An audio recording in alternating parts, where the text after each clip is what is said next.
these choices to make? It's a good question. There are some registries at worldwide level which, when you look for a domain name and the domain name is taken, they give you some other options. But also some registries which they provide this kind of option selection, even if the domain name is not taken. So again, if you like to register giovanni.com, you go to one of the registrars of VeriSign, you go for giovanni.com, and you see that's taken or it's not taken, and you see in any case a list of options. And some of them, they may be nicer than what was your initial choice. So I would suggest that you have this opportunity. This is a very nice tool you can implement to support the business in the choice of a good domain name. Because in the choice of a good domain name, the memorability, what we were saying at the beginning of a domain name, is quite crucial. And so if you really remember the domain name, you just go straight and type the domain name without going to any browser for looking for that domain name. So I'm always, I have many friends in various businesses who are asking me what's the best domain name, and I have recently 2 friends who started to produce oil in South Italy, and they wanted to have a domain name, a .u eventually domain name. And then they said to me, we have chosen this. I said, what? And it was like about 23 characters of the domain name. I said, by the time I finished to write that, to type that, you know, my kids are in bed and I also sleep, and choose a short one, a memorable one, a nice one, that, you know, something that, you know, can be really reminded by people. So yeah, if you have the opportunity, go for this kind of tool on your site. Yeah. Another question. The registry. What are the obligations for the registry to register, other than keeping the domain alive? It depends on the registry. I mean, in our case, the obligation towards our registrants are to keep the name service running in partnership, of course, with the registrar, but also to make sure that any operation with the domain name is running smoothly. And in case the registrant is an individual, there is an extra obligation for us to hide all the data of the registration except the name of the registrant and email address of the registrant. The rest is kept crypted. So the operation of the registry is mainly in marketing. And the business of the registry is to make the domain name up and running. All the names that are registered must be up and running, and this is again in partnership with the registrar to make sure that name servers are configured correctly, to make sure that the main job of the registry is to make sure that the top level, which is in our case .u or .eg, they resolve in the root. So whatever you register at the second level, which is the job of the registrar, it resolves in the root. And the resolution in the root is because of the correct configuration at the second level, but also because everything runs smoothly at the top level and we are correctly configured in the root to make sure that... that is done once. Usually it's done once, and it's done. Well, there are some changes and updates that occur from time to time. Whenever you update your system, whenever you make maintenance windows to your servers to make sure that again the resolution keeps going smoothly. So there are, there's quite technical complexity around maintaining a top-level domain zone. Is it possible to use the domain redirect or to direct to social media page so we can protect famous celebrities and companies from fake website, Facebook pages? So they choose a domain name from us, like a subdomain from their domain, to redirect to their page in social media. So they register a domain name under a top-level domain, under an extension, and this is not resolved directly on their website, but they redirect that to their social media. So they protect their page from fake page. There's many new pages for save character. I mean, technically, there's no problem for that. My recommendation is that instead of having a redirect, there is something on that website into which the domain name is resolving. So it's not just a redirect of a website which happens at the level of the browser, so when you type it in the URL, but that you eventually see that there is a page with some visuals. And then in the page that can be written to know more, to learn more, to get more information, and then there is a click to another destination. But my recommendation is that there is always something. As an option. Yeah, it's an option. Yeah, it's an option, but when you are, and we'll see that, but when you are a registry, redirects are sometimes considered as used website, as used domain names. Sometimes they are not considered as used domain names. So instead of having a redirect at the level of the URL, it's preferable to have a redirect from a page which is created, a website page. It could be only one website page, just the home page. But by having the home page, that guarantees to you that the top level domain that is being registered, that domain name that's being registered under that TLD is seen as a domain name which is used. And some registrars are particularly attentive to this. So some registrars, they look into the use of domain names. Some registrars, they look into how many domain names are used under a top level domain. And the more domain names are used, the more domain names are resolved into websites, the more they will promote your extension. Yes? Do you have some sort of tool to do this tracking? Sorry? Some sort of tool where you hold the domains and see if they're resolving to a particular Yeah, there are, we'll see that, but I can say that now so we go faster. So there are automated tools. There is a very good tool that is produced by VeriSign. VeriSign is the .com and .net operator. They have this domain name checker that is a tool that allows you to take the entire zone file that you have and see if the domain names are parked, if the domain names are resolving into real websites, if they are redirecting. And at some point, this tool allows you also to check the content and the language of the content of the websites. This is done bulkily, meaning that the margin of error in some cases, especially if you operate in non-English speaking countries, could be quite high because it's an automated tool, and this automated tool can get confused when interpreting the content of some pages. And it could be that because the content is entirely in Arabic and the tool doesn't interpret the Arabic, it returns as an error domain name, which means that basically doesn't resolve, which is not true because it resolves into a website. It's just the tool that was not able to interpret the content of the website. What we have done is to use both this tool for samples of .u domain names and what we call the website categorization exercise. So every year we have some university students, and this is something you can do, and it's a very nice exercise. And you give this summer job to these university students, and you give them a sample of the domain names of your zone, of your TLD. And these domain names, they are taken randomly. And in our case, we have done it with a sample that was between 15,000 and 15,000 and 50,000.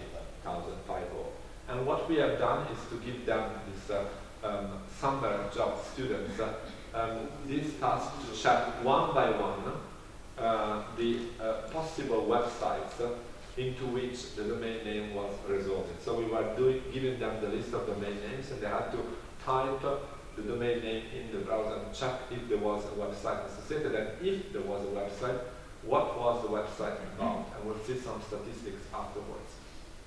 So they've done this exercise. What we have noticed is that in some cases, the outcome of the automated tool check and the outcome of this manual check was very much similar.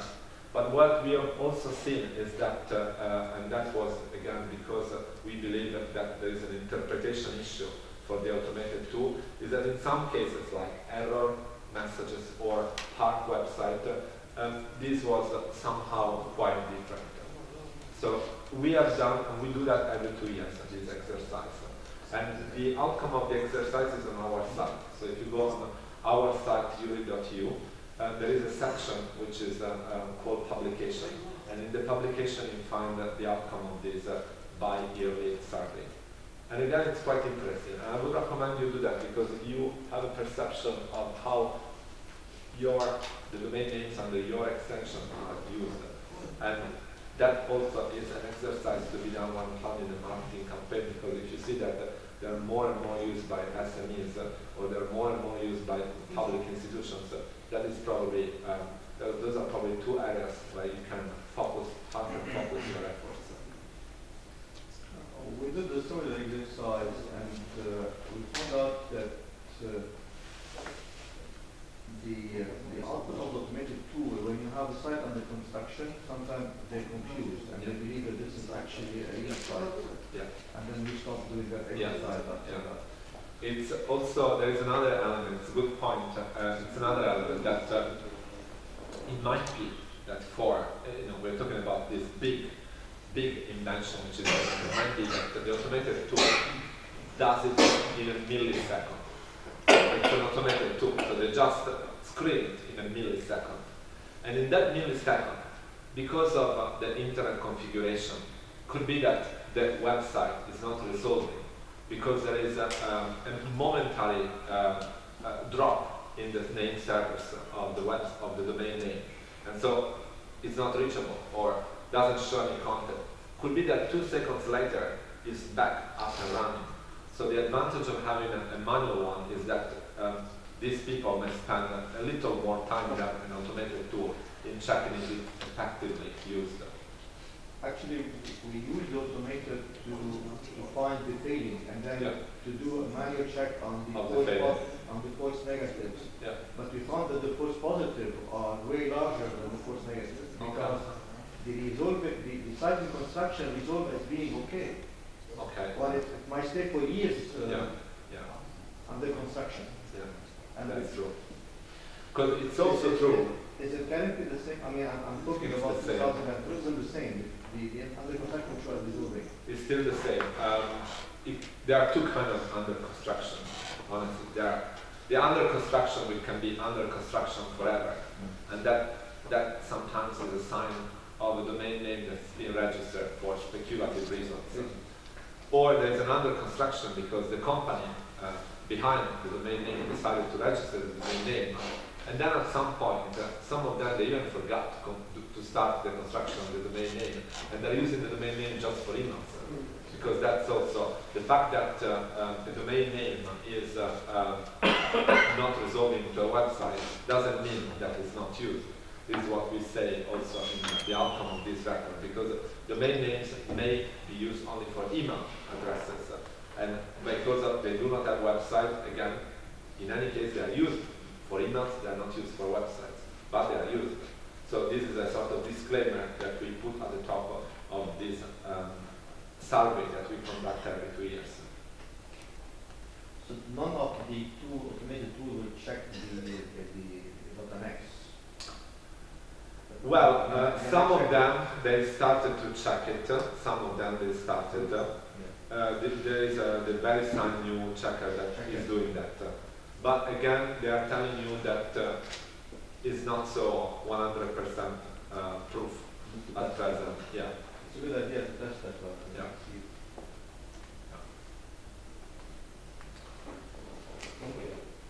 I think promoting the domain as identity with email services would be better approach for the Yeah. I think if you promote it with the main service, and also if you promote it again as a consistency of the online profile of a company, that is really good. I mean, literally, I hate those companies that do have a website, and a website is up and running, and then you receive an email from them, which is Gmail or Yahoo.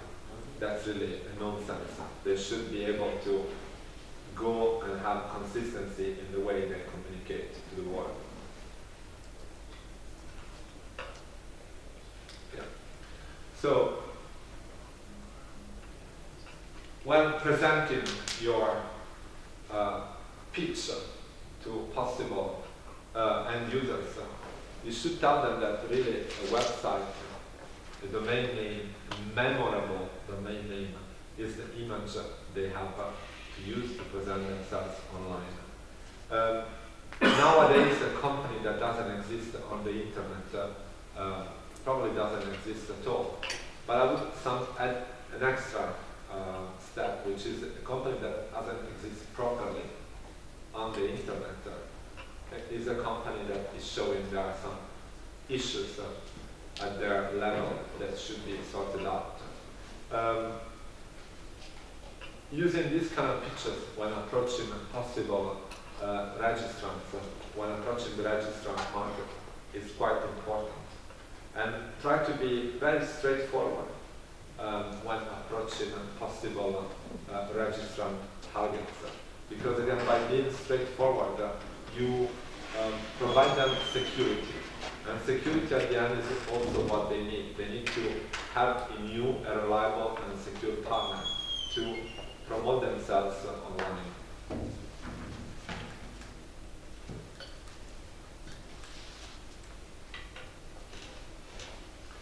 And again, try to understand what they need the domain name for.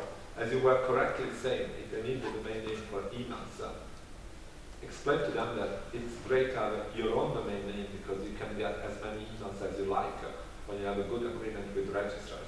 And good agreement with registrar means that when you get a standard package with 10 emails, you can have a better agreement with the registrar and saying, let's add 100 emails instead of let's have the capacity to have 100 emails, 100.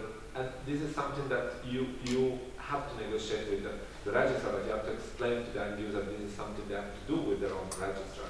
So that's something for you when you provide support to the end user, to explain to the end user why it's important to have a domain name. We have already spoken about the memorability of a domain name, and we have already also spoken about the fact that if the domain name they are looking for is not available, it's nice to provide them with alternatives. And that is something that I would really recommend you do that. Or that you partner with your local registrars so that they do that. Because at the end, if you do not have the capacity, could be because of administrative problems, legal problems, financial problems, do that. Partner with registrars.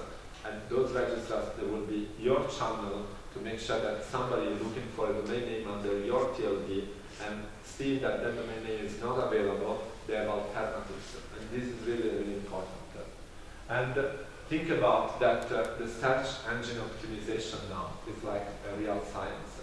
So the fact that they choose the right and good domain name is also good because at some point when somebody will look for the product associated to that company, in the search engine, that company should go higher and higher, and that's why domain names that must be chosen with certain characteristics that can improve their, let's say, visibility in the search engines.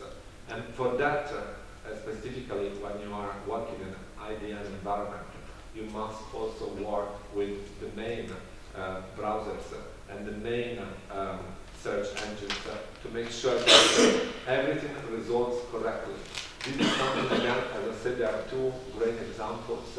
The great examples are China and Korea, and they have been spending months and months to work with web browsers, to work with mail clients, to work with search engines, to make sure that their customers, their registrars, when registering an IDN domain names, they could have the right and full experience.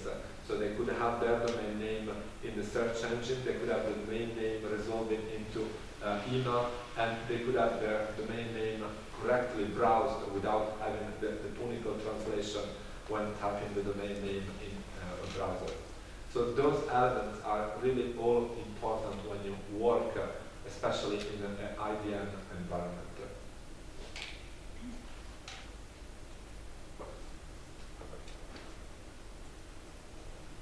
Yes? Yeah, I'm going through this slide and then you get a break. It's okay? Can you survive one more slide? Good. Need data. Not with you yet. So, see you later. So, he's looking for, that. So, there is one very sad element when you are a TLD manager or you are in this business, is that many of the people, even friends of you, when you speak about TLDs, they start with faces that you see them in horror movies, TLD, and it's really a tough product. Most of the people, they know what's a website, but they don't know that behind the website there is the domain name. They don't know it. So try to be, when you have, if you go to the technical community and you say what you're doing, and I say I'm TLD manager, domain name manager, they say wow. And then you go to this TLD community and they always tell you, you're domain name registry, you don't do websites, you do domain names. It's true. But when you go to an end user, talk about websites, believe me. Talk about websites. And then, when you see that there is some light in the eyes of your listener, start talking that there is a domain name behind. But if you start with a domain name in your mouth, the other side goes blind immediately. So, website is a nice way to bypass the lack of knowledge that is still around. And it's comprehensible because each of us has his own area of expertise. And again, as I said yesterday, 16 years ago, domain names for me were nothing. And I was working in the same environment, I didn't know anything. So just try to get the pitch with the right words to target your possible customers. And also, when, try to sell your TLD, try to pitch some elements, including the fact that having a TLD with the local extension has very good implications for them, for the end user, for privacy, has good implications in terms of support. You can rely you can rely on a local network of support. You can rely on a network that speaks your language, that is available in your time zone. Because at the end of the day, if you register by one of these huge big companies who some of them, they don't even have resellers. You have to go through ads. It's cheaper. Yeah, register a domain name in Canada, it's cheaper. And this Canadian registrar, it makes me a very good price. And when everything goes okay, everything is fine, everything is peak. But if everything gets wrong because I have an issue with the domain name, well, I have to wait for these people to get awake before I can sort it out, before I can get in touch with somebody. And somebody who doesn't speak my language is a crucial factor for me. And in most of the cases, again, is a crucial factor in the relation between the registrant and the registrar. So when you market your TLD, try to market it as making everything local with local registrars. That's really important for all the elements in the registrar chain. And try to educate and tell these companies, tell the registrants, tell the target customer that you have in mind that it's better that local, and it's better that there's the whole company involved in the selection of the TLD, not just the web designer, who, as we said earlier, can say the easiest and fastest way is to go for a Facebook page.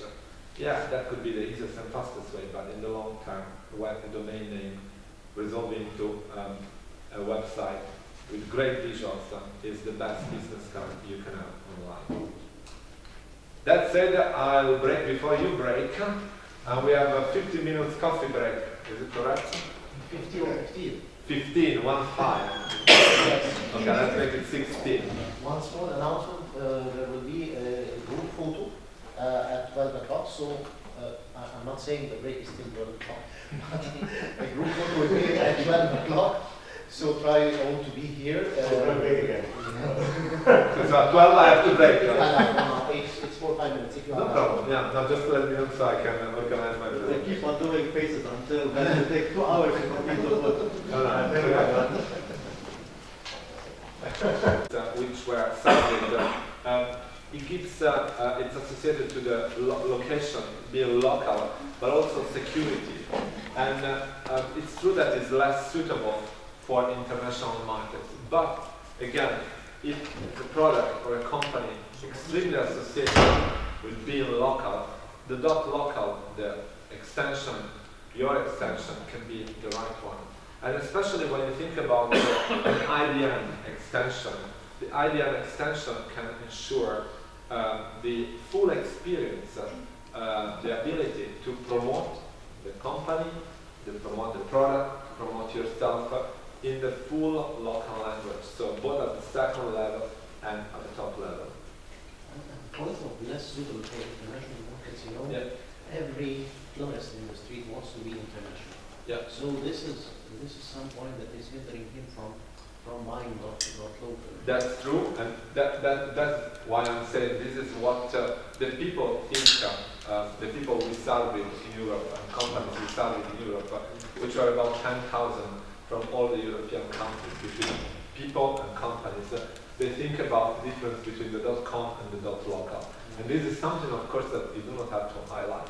You do not have even to think about that. On the contrary, you must present your your TLD as the best one to market yourself when you go online, because it's associated to something that is locally produced, and sometimes being locally produced, it's a synonym of a sort of quality label.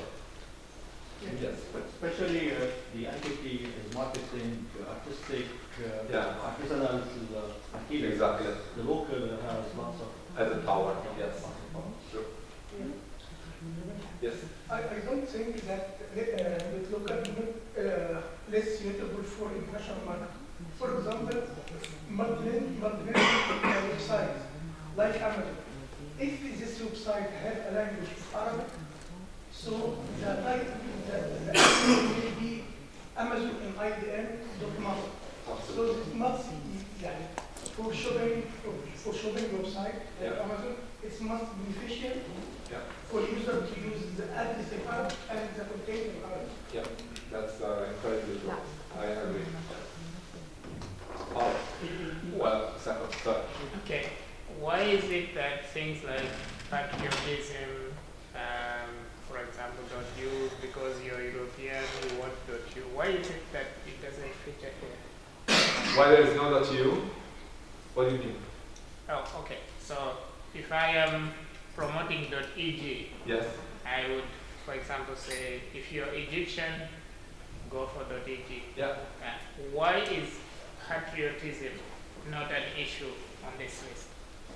I don't know, because again this is the outcome of the survey that we had with a 10,000 sample of European companies and citizens. So I don't know why. In Russia, Sorry? in Russia, I'm trying In Russia. Well, Russia is not a member of the European Union. They were not part of the survey. some of the TLDs, patriotism is quite. That's true. I mean, I can tell you that in Europe, if you look at the European market, European TLD market, there are some top-level domain extensions which are extremely patriotic, really, as to catch up on what Nabil just said and you just said. So, and I'm telling you that, for instance, if I think about the Iberic Peninsula, if I think about Portugal and Spain, .pt and .es, they are incredibly felt as being the right extension to be online, used to be online, because they have a very strong national cultural identity. And I must say that this strong national cultural identity is getting stronger when you look at the European Union Mediterranean countries, so it's like Spain, Italy, Croatia, Greece, they feel that their own TLD is the right one to be used.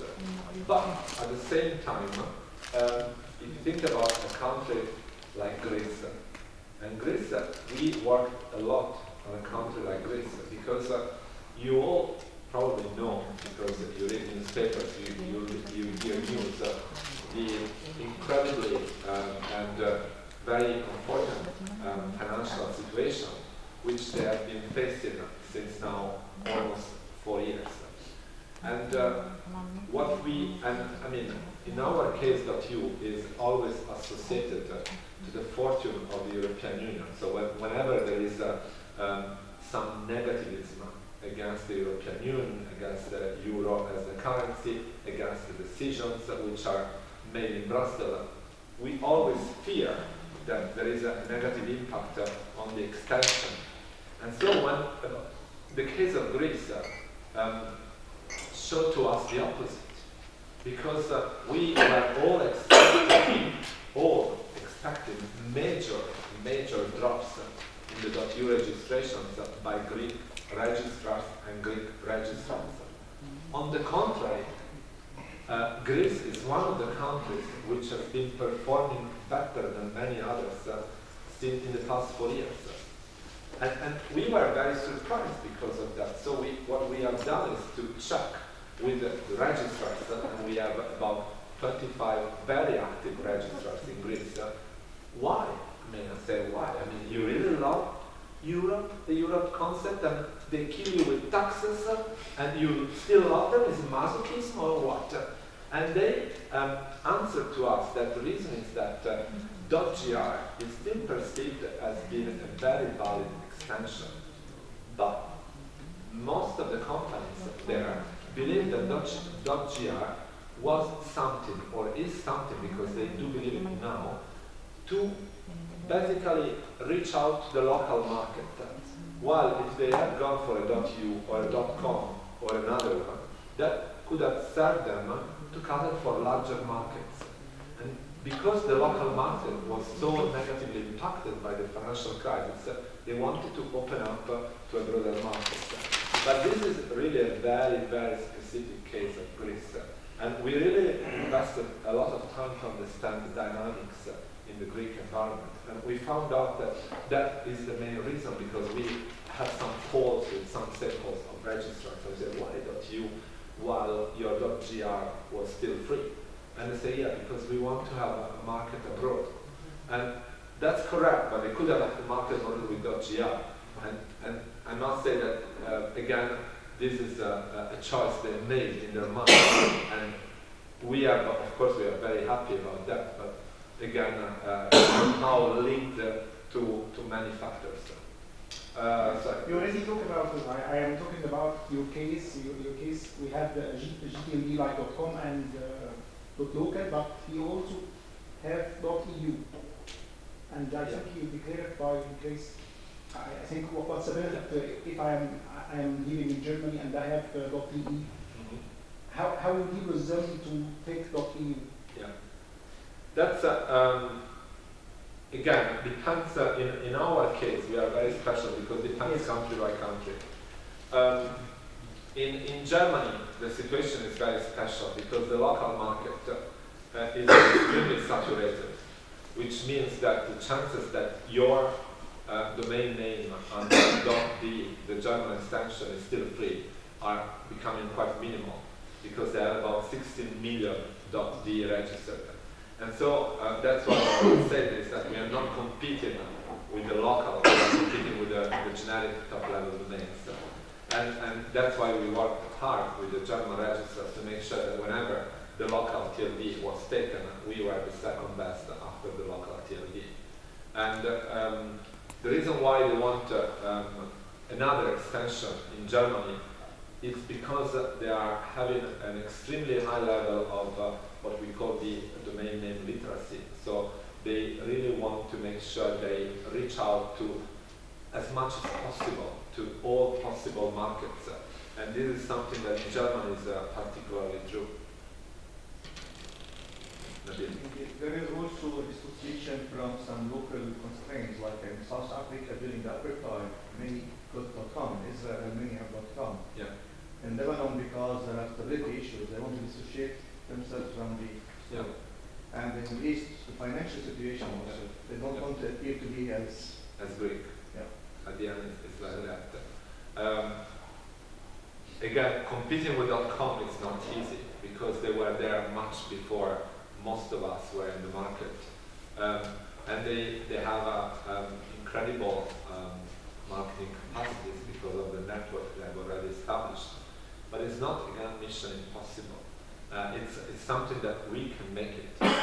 We can easily compete with any GTLD because, again, we have such strong link with the country we are coming from that this strong link, there's no new GTLD which can replace this strong link or can compete with this strong link. And our knowledge of the country we are serving is so high that, again, it will take decades to the new GTLDs or the existing TLDs in the generic top-level domain space to reach the same level of knowledge we have. So that is where we have to work on, and this is where we can become competitive. So the next one is, the next section is it time to brand or rebrand your TLD? And I'm going to give you some interesting examples. So your TLDs, I guess the TLDs, apart from the IDM TLD, have reached a certain level of maturity. So they've been in the market for a while. And provided that there are some elements which are present, you may think, why don't I rebrand my TLD? So there are elements like, am I working in a saturated market? If the answer is that you are not working in a saturated market, you're working in a market where there are potentials for increasing the number of registrations of the local TLD, why don't you think about rebranding it? Are you working in a literate domain name market? Again, if the answer is no, I'm not working in a domain name literate market, there are opportunities to make people more aware, companies more aware of the top-level domain market, of the local top-level domain market. Do you have a competitive price and provide good support both at the registrar and registrant level? Again, if it's yes, think about rebranding it. And think about rebranding it after having considered those elements, after having taken into account the options you have at the local level, after having further engaged with industry leaders to highlight the advantages of having a top-level domain. And industry leaders are not only the business industry leaders, but also government, public bodies, universities, academics. Engage with them to make sure they know the importance of using the local TLD. You can start thinking to give a new, rebranded image to your top-level domain. And also, you may think, thanks to the new profile, the new image, to make it more international. So if you do not have residence requirements for a registrant to register a top-level domain, if you do not have specific boundaries which may prevent people from overseas to register your TLD, if you again have engaged extremely proactive with a network of registrars and you have established a network of good registrars who can help you to promote your TLD, why don't you think to rebrand your TLD? And I'm going to give you some examples at European and worldwide level of TLDs which rebranded themselves. The first one is AFNIC, the French .fr. So when they celebrated the 25th anniversary of .fr, they decided, let's go rebranding. And of course, they didn't do it when they were celebrating the 25th anniversary, but they started 2 years earlier, and they started saying and thinking, how can I rebrand myself? And they started thinking that the rebranding should have occurred at the time they were celebrating the 25th anniversary. And that was also the right moment to deregulate the market, so making sure that companies and individuals could have asked unlimited number of domain names before it was restricted. So they relaxed the rules, and they also freed many good reserved names. And they did it via auctions, via making sure that there was public information available to access the platform to register those good formerly reserved domain names. So what they have done is that they've rebranded their product, the .fr, the TLD, and they have rebranded the company logo. So here on your left, you have the product logo and the company logo the way they were before, the 25th anniversary, which was 3 years ago. And then you see that they have changed their profile. What's your impression? What's your feeling against what they were before and what they are now? Yeah. Before they were more strict, and now more flexible and flexible. Yeah. We all agree on this? Yeah, more relaxed. Yeah, in fact, if you look at the kind of font they are using, it's like a cartoon. It's like, it's like really making themselves closer to the end user, making themselves more softer, making themselves more family-oriented, making themselves, again, easy to approach. Here, we're extremely corporate. So here, it was really, everything was straight, and Dr. Farah was in this standard font.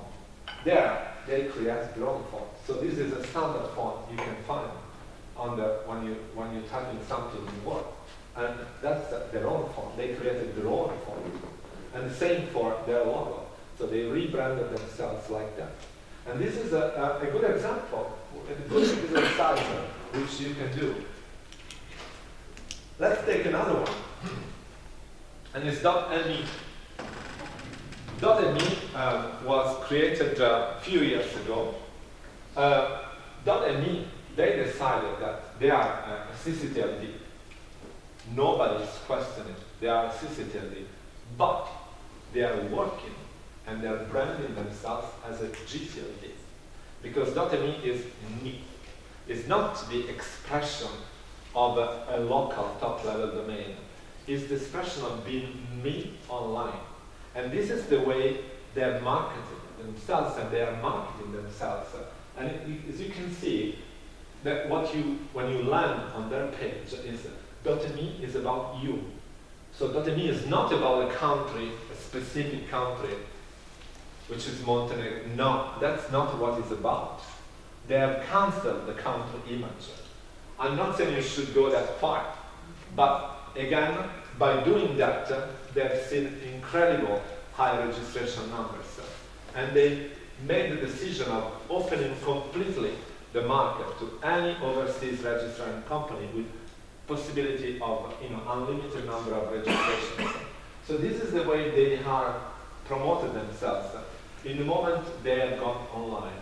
And again, .me chose this dot with .me inside, because the dot with the MA inside gives a feeling of being part of a community, gives the feeling that is there, available for you, for people, especially for people. And this is what and how they have marketed themselves. Let's take another example, which is .London. And .London was launched in the market very, very recently. It belongs to the new GTLD category. This is the .London. How do you feel about the .London, the way they write it? So English.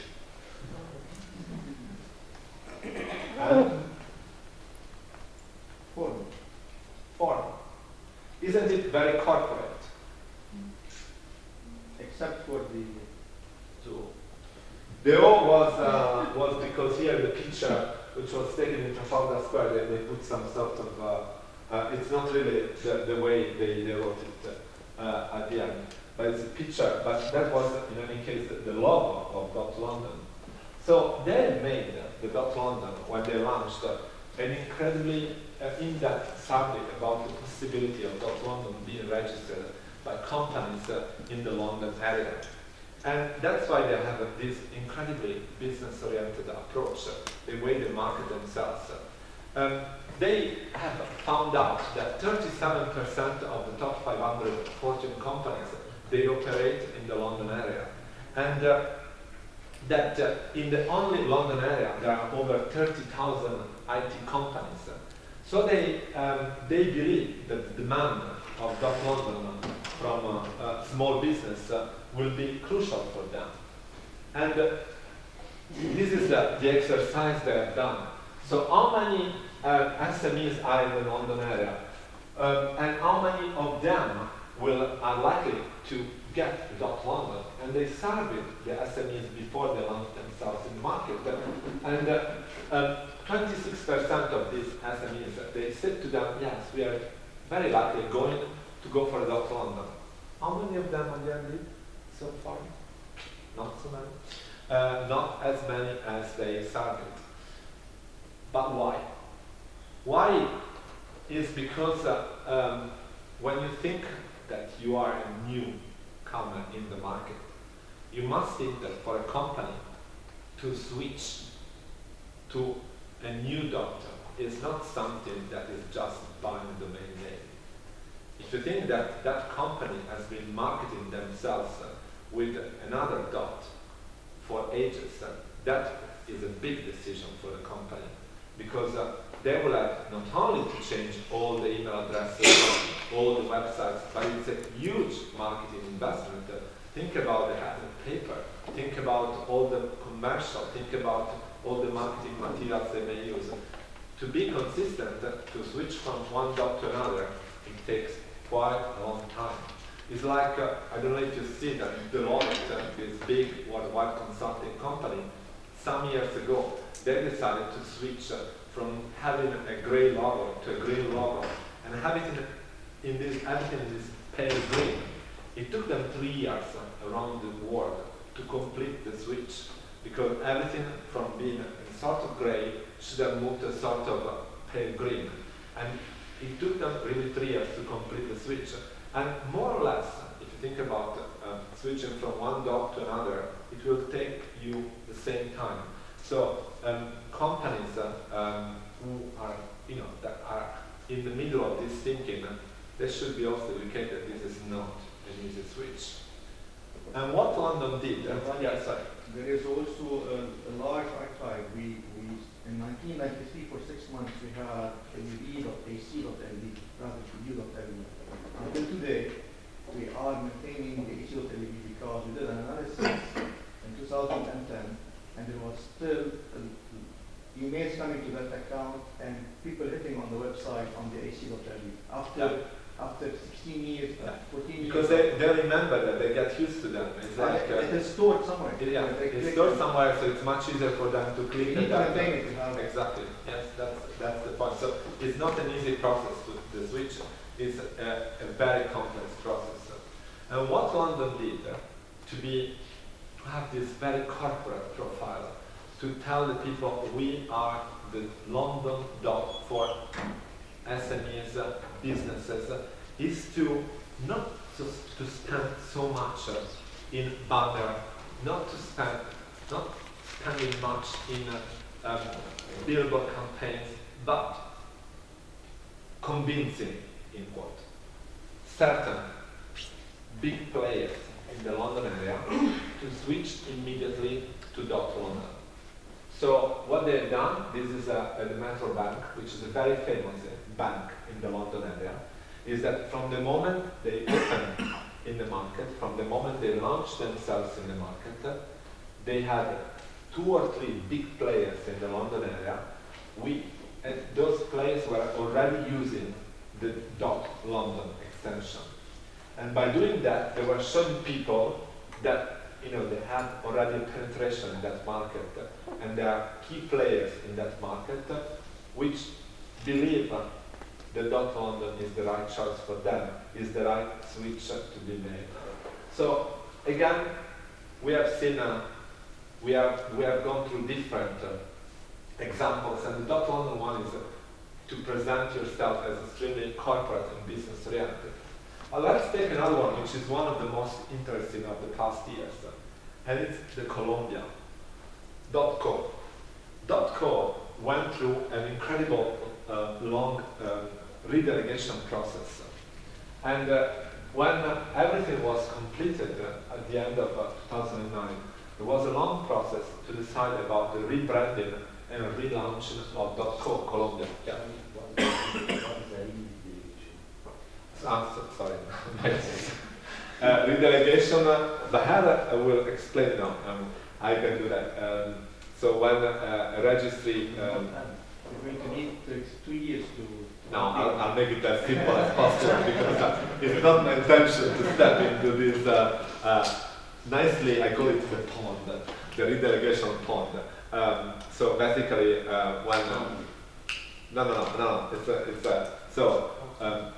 an extension like TLD has an operator, a registry manager, so-called registry manager.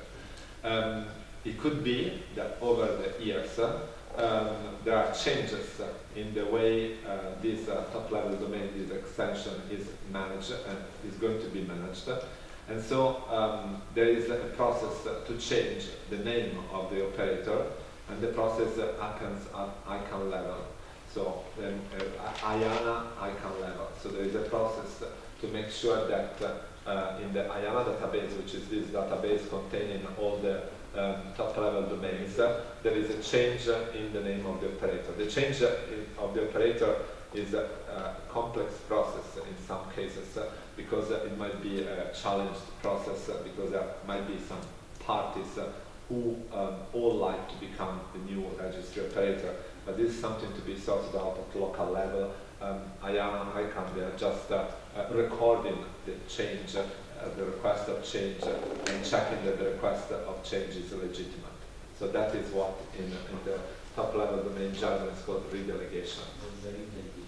Yes, Yeah. .co So .co, the registry manager of .co was a company which was not based in Colombia, and they got redelegated to a Colombian company.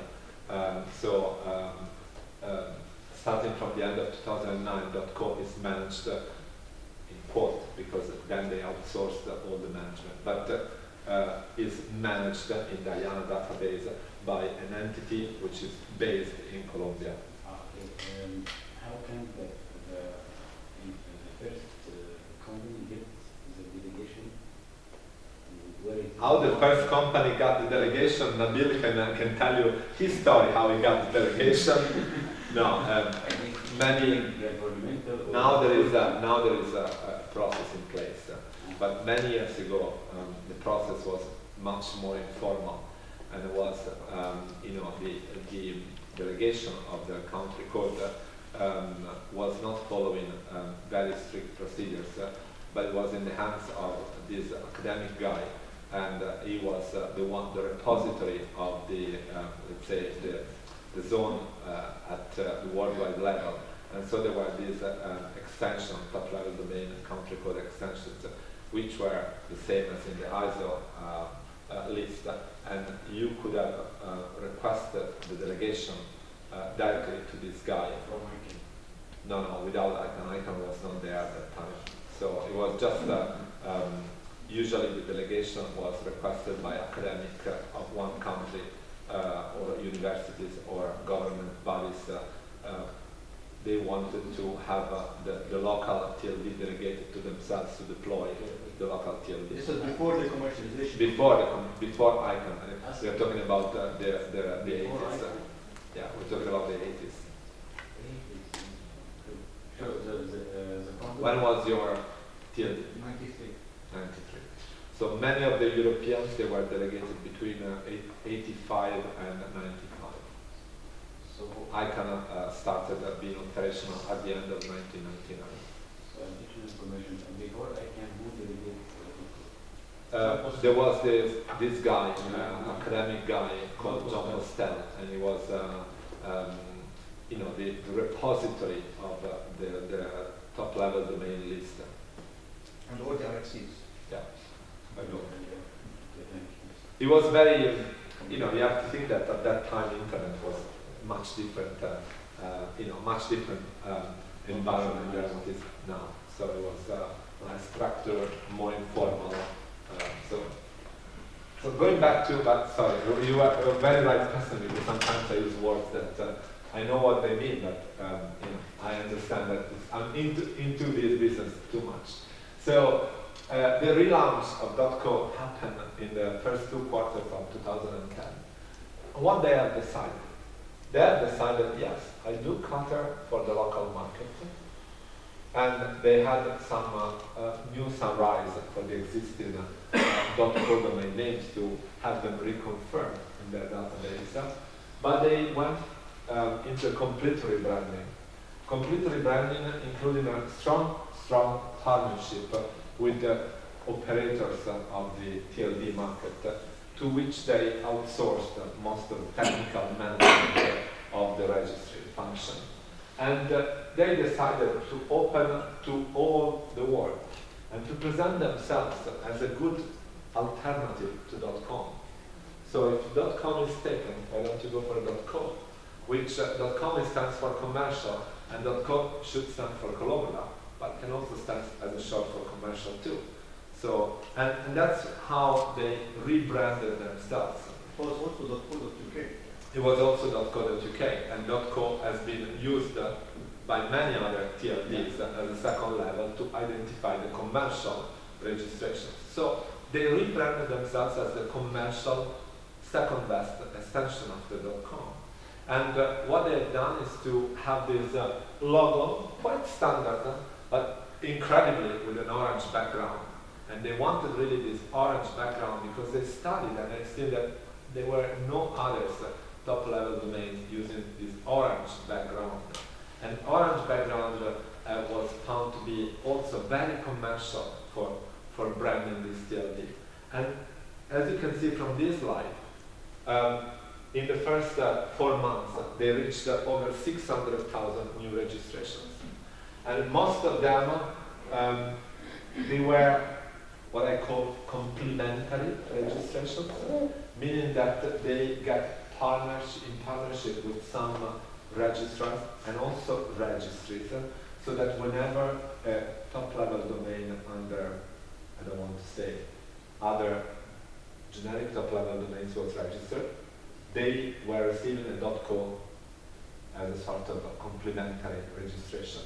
But in any case, they managed an incredible high number of registrations in the first 4 months. And .co probably is one of the last examples of a local top-level domain which had an incredible success after its rebranding.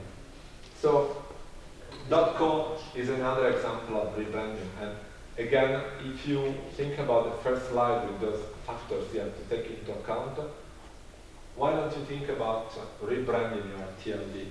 Because rebranding, it's like a new leaf in the history of your TLD. There's nothing wrong. It's not denying what happened in the past. It's really trying to reach out to new markets. And this is an exercise that even strong TLDs like Nick, like Nick.pt, the Portuguese register, they have done. And they have done it because, again, they felt that they wanted to expand their market. So there is nothing wrong. You shouldn't feel any defeat when rebranding yourself because it's really part of the life of any company. And sometimes in this TLD, DNS environment, we keep looking at the same things over and over and over, while the rest of the world is evolving. And the paradox is that we are internet, but the rest of the world sometimes is evolving much faster. And they're rebranding, so many companies, they're rebranding themselves in a much faster way than those who are operating in the internet. So think about this option as well. When you said complementary, you said they were given free of charge? Yes.